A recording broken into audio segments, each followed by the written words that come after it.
किसी की भी मृत्यु होती है अगर, तो बिहार का ये विडंबना है और दुर्भाग्य भी कह लें कि सीधे उसको जात से जोड़ दिया जाता है। यहाँ का जो प्रशासन है, जो पुलिस है, वो शराब से, बालू से अवैध कमाई कराने में मशरूफ है। इसीलिए ऐसे ऐसे क्रिमिनल्स को पकड़ नहीं पाते हैं। जब आप विपक्ष में रहते हैं तो हर आप जात को पकड़ते हैं, क्योंकि वही जात आपको वोट देता है, वही आपको सरकार में पहुंचाने का वादा रखता है। अब ऑलरेडी सरकार में है तो किस जाति की बात करेंगे आप? आपके सगे संबंधियों के साथ ऐसी घटना घट जाए तो क्या आप ऐसे ही बात करेंगे? और यही यहाँ के राजनेताओं का दुर्भाग्य है। तेजस्वी यादव को ऐसे बयान बिल्कुल शर्मनाक से बचना चाहिए। तेजस्वी यादव की पार्टी की तरफ से इस तरह के बयान निकले। मैं वही कह रहा हूँ कि ऐसे शर्मनाक बयान से बचना चाहिए। आप देख रहे हैं लाइव बिहार, मैं आपके साथ रूपम। आप देख ही रहे हैं कि किस तरह से कटिहार में कहा जा रहा है कि नरसंहार हुआ है। वहाँ पे 7 यादवों की मौत हुई है, यादवों को मार दिया गया है। लेकिन कई लोग, हर पार्टी के लोग अपने अपने बयानबाजी कर रहे हैं। यहाँ तक कि आरजेडी भी जो कहा है वो तो आपने सुना ही। और अभी अभी शराबबंदी पे भी बहुत सरकार जिस तरह से बयानबाजी कर रही है कि जो पिएगा सो मरेगा। और चिराग पासवान के यहाँ से लगातार वहाँ पे पहुँच रहे हैं चिराग पासवान। अभी हमारे साथ चिराग पासवान के ही पार्टी यानी कि लोजपा रामविलास की पार्टी से प्रवक्ता विनीत सिंह हमारे साथ जुड़े हुए हैं। थोड़ा सा इनसे भी बात कर लेते हैं। कटिहार में जो मौत हुई है, यादवों की मौत हुई है, क्या कि वहाँ पे मतलब उस तरह का माहौल बना हुआ है, 2 गुट में ये लड़ाई झगड़ा हुआ है, क्या है? रूपम जी, किसी की भी मृत्यु होती है अगर, तो बिहार का ये विडंबना है और दुर्भाग्य भी कह लें कि सीधे उसको जात से जोड़ दिया जाता है। एक इंसान की, 7 इंसान की मौत हुई है, उनको मारा गया है। पुलिस और सरकार को चाहिए जो भी विधि सम्मत कार्रवाई है उसको करे, और जो लोग इसके गुनहगार हैं उसकी गिरफ्तारी हो, ताकि एक नज़ीर पेश हो सके। मतलब वहाँ गुटबाजी हो रहा है। गुटबाजी हो, 2 जातों की बात हो, उससे फर्क नहीं पड़ता है। सरकार और पुलिस जो बिल्कुल निष्पक्ष रूप से जानी चाहिए, उनको इस चीज़ को ये नहीं कि जाति से जोड़ के देखे कि यादवों की अगर मृत्यु हुई है, मारा गया, तो किस जात ने मारा है। अगर आप मुझसे पूछिएगा बिहारी होने के नाते, तो ये एक पहली घटना नहीं है, ये पहले भी घटना घट चुकी है और ऐसी घटनाएं होती रहेंगी। और कारण यही है कि यहाँ का जो प्रशासन है, जो पुलिस है, वो शराब से, बालू से अवैध कमाई कराने में मशरूफ है। इसीलिए ऐसे ऐसे क्रिमिनल्स को पकड़ नहीं पाते हैं। यहाँ का जो सीबीआई, जो खुफिया तंत्र है, वो विफल है, वो बता नहीं पाता है पहले की प्लानिंग, और कारण आप देख रही हैं। एक बार और किसी की मौत हुई थी, मुजफ्फरपुर या मोतिहारी कहीं पर हुई थी जी।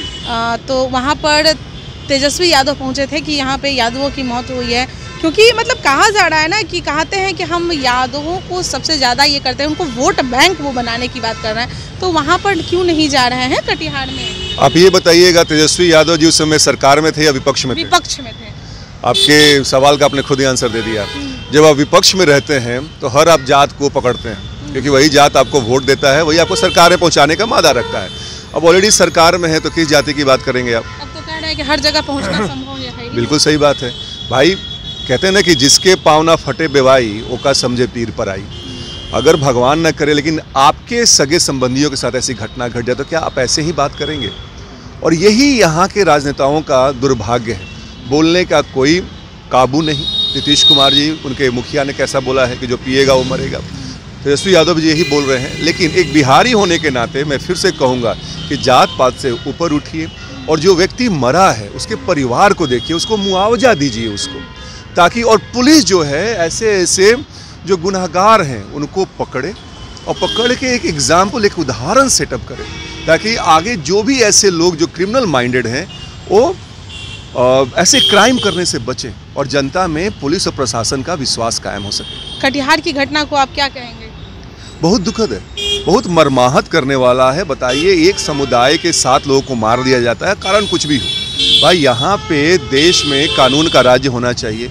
अगर कोई आपके विपक्ष में बात कर रहा है या आपके साथ उचित नहीं कर रहा है, तो भाई आपके पास कोर्ट है, कानून है, वहाँ जाइए। लेकिन किसी का, अगर आपको किसी की जान देने का अगर हक नहीं है, तो किसी का जान लेने का भी आपको हक नहीं है। तो कानूनन रूप से ये बहुत गलत है, और मैं पर्सनली मर्माहत हूँ इस चीज़ को लेकर। जी को क्या करना चाहिए, क्योंकि वो तो विपक्ष में थे, तो ऐसे ऐसे मुद्दे मतलब जहाँ पे यादवों की मौत होती थी या कुछ भी होता था, वहाँ पे तो धड़ल्ले से पहुँच जाते थे, कोई किसी को बुलाना नहीं पड़ता था। लेकिन अब तो उनके पास टाइम ही नहीं है। भाई, सरकार में पहुँच गए आपका जो उद्देश्य था उसकी पूर्ति हो गई। किसी को मतलब जरूरत नहीं है। तो जब उद्देश्य की जब पूर्ति हो गई तो फिर कौन जी रहा है, कौन मर रहा है मेरी बला से? हम खुश हैं, मेरी कुर्सी इंटैक्ट है ना। अब नीतीश कुमार जी, जहरीली शराब से कम 1000 लोगों की मौत हो चुकी है, इस साल की बात कर रहे हैं। आपने कभी सुना है कि किसी के पास वो गए हैं? चलिए जहरीली शराब पे भी हम बात करते हैं आपके। फिलहाल अभी हम कटिहार की बात कर रहे हैं, उस पे आप तेजस्वी यादव को ऐसे बयान बिल्कुल शर्मनाक से बचना चाहिए। तेजस्वी यादव की पार्टी की तरफ से इस तरह के बयान निकल, मैं वही कह रहा हूँ कि ऐसे शर्मनाक बयान से बचना चाहिए, क्योंकि अल्टीमेटली देखिए इंग्लिश में कहावत है what goes around comes around. आप ऊपर जाते हैं तो फिर आप नीचे भी आते हैं, फिर नीचे जब आइएगा तो यही जनता आपसे पूछेगी। और धीरे धीरे जनता समझ रही है कि नेताओं जो ये खास करके जदयू और राजद के जो नेता हैं जो सरकार में हैं, इनका बस एक ही मंतव्य है कि किसी तरह कुर्सी में भतीजे को सीएम बनाना है या चचा को पीएम बनाना है। उसी में पूरा जो तंत्र है लगा हुआ है। बिहार कहाँ जा रहा है, बर्बादी के कगार पे खड़ा है, उससे इन दोनों राजनेताओं को कोई मतलब नहीं है। चलिए बहुत बहुत धन्यवाद। तो कटिहार में जो नरसंहार हुआ है, आपने देखा ही कि किस तरह से आरजेडी के तरफ से, आरजेडी के पार्टी के लोग क्या कह रहे हैं कि हर जगह पहुंचना पॉसिबल नहीं है। हालांकि विपक्ष में जब तेजस्वी यादव थे तो हर जगह पहुंच जाते थे, चाहे धरना स्थल की ही बात क्यों न कर लें। धरना स्थल पे भी बहुत सारे अभ्यर्थी धरना देते थे, तो जहां होता था हर जगह वहां पहुंच जाते थे। लेकिन अब तो उन्हें उनकी समस्या सुनने का भी टाइम नहीं है। बताइए, अब सब लोग, जनता यह आस करके उन्हें कुर्सी पे बैठाने का काम करती है कि आज ये मेरी समस्या सुन रहे हैं तो कुर्सी पे जाएंगे तो जरूर मेरी समस्या सुनेंगे। लेकिन यहाँ पे तो कुर्सी पे पहुँचने के बाद तो बात ही कुछ अलग हो जाती है। चलिए हम और पार्टियों से बात करेंगे और उसके बाद फिर देखते हैं क्या कुछ वो कहते हैं। फिलहाल के लिए बने रहें लाइव बिहार के साथ। धन्यवाद। लाइव बिहार YouTube पर सब्सक्राइब और Facebook पर लाइक जरूर करें।